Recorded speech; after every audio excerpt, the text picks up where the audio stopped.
ભાવનગરમાં પણ દિવાળી પૂર્વે આરોગ્ય વિભાગ દ્વારા અલગ અલગ જગ્યાએ તપાસ કરવામાં આવી રહી છે, જેમાં એલિયા ઓઇલમાં કપાસિયા તેલના 50 ડબ્બા સીઝ કરવામાં આવ્યા છે।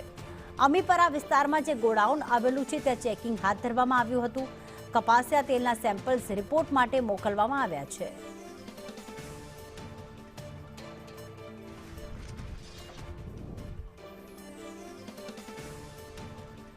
તો જે પ્રમાણે કપાસિયા તેલના સેમ્પલ્સ રિપોર્ટ માટે મોકલાવ્યા છે, પરંતુ એ રિપોર્ટ આવે એ પહેલા 50 જેટલા કપાસિયા તેલના જે ડબ્બા છે તે સીઝ કરવામાં આવ્યા છે।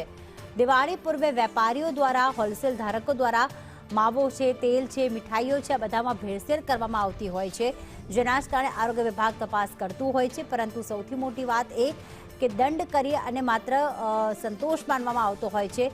નમૂના ફેલ આવ્યા હોવા છતાં પણ ઘણા દુકાનદારો તો દિવાળીમાં પોતાના માલનું વેચાણ કરતા પણ હોય છે। આરોગ્ય વિભાગની તપાસ ભાવનગરમાં પણ જોવા મળી।